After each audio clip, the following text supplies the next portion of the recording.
Hello, everyone. It is Sunday, June 13th, 2010. This is Global Government News, and I am Darko. I hope that you will enjoy this little, I guess you can call it a podcast, but basically, this is kind of an offshoot of what I've been doing with the videos, doing commentary on news articles. The only bad thing with this, or downfall with doing it this way, is that you won't be able to visually see the articles that I'm covering like I normally do.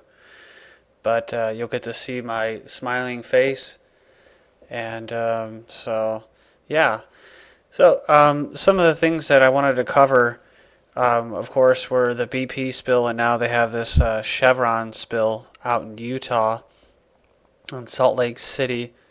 There's a couple other stories that I'd like to cover, possibly some police state stuff, and just my general feeling about what's going on, where I've been, what I've been doing for the past month and a half, almost 2 months. And yeah, so let's get started here. Here we are in the summer of 2010, and we're right around that time where the oil prices usually start to get jacked up, and it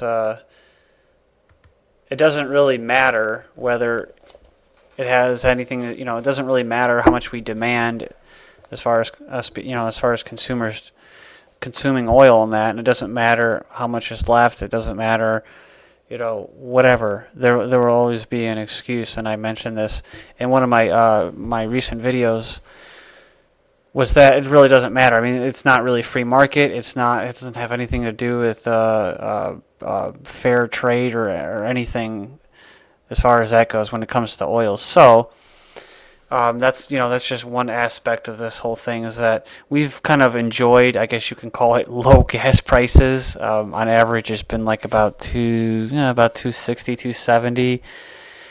270 being about the good average for the past it's a year now, year and a half. But it's nothing like those $4 gas prices, and I don't think that we're gonna, these $2.70 gas prices are gonna last too much longer. They're keeping them low for whatever reason. I think anyone that has seen any of documentaries on the Bilderberg Group with Daniel Estulin, and I've heard what he's said. It's the oil prices are kind of like one part of the economic warfare that is carried on all of us. The elites have all different tactics and tools that they can use to bring us to lower our standard of living and to control us even more. And and so these oil prices are just one way of doing it. And like I said, they'll keep it nice and affordable because they know what our threshold is. They know that it's around $6. Once they hit the $5, $6 mark, that's when people stop paying for, they stop going out to eat. That's when they stop buying movies. That's when they stop going out to the movies. That's when they stop going to the malls. And they don't really care about profits.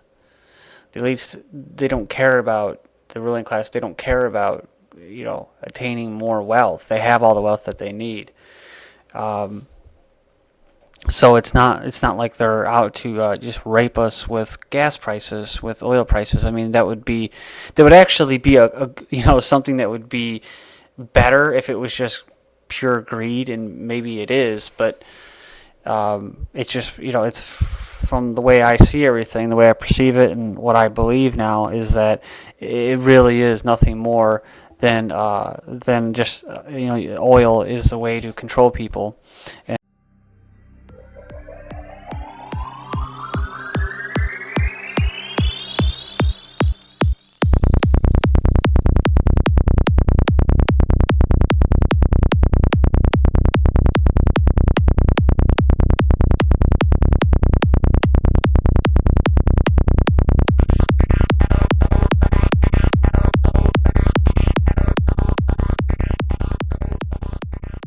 and energy and being hooked up to the power companies, and you don't have to have a meter on everything, whether it's getting gas, whether it's getting electricity, natural gas to heat your home, the heating oil.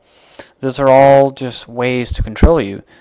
And of course, you know, it's not going to be available. The technology is not going to be ever going to be available for a good price, so that most of the people out here, most freedom-loving people, can have their own little windmills in their house and their own little solar panels and have their own little water supply, and so that's not going to happen. And so, you have the another good example that I like to just put here before I just really roll into the BP thing is as far as the oil and the gas prices and it being greed and all that, there's always alternative motives with it. But just jumping off point here is with the money supply. That's just another good example of how it's not so much about having all the wealth. It's a means to control you. The money is the paper fiat currencies that are backed by nothing, and that every time we use, it's basically we have to pay these private banks in order to use, to barter with each other. We have to, there's a third party. If I want to sell plants to or vegetables to my neighbor, there's going to be a banker there, and he's going to get, whatever 5% or whatever it is that he gets. He's going to get a cut of that for every transaction that I make. And then it's not just that, then you have inflation, and then you have and then there's a sales tax, and so you see what I'm saying? These are all just mechanisms to control us, and it would be very, very nice if it was as simple as it's just greed, but it's not.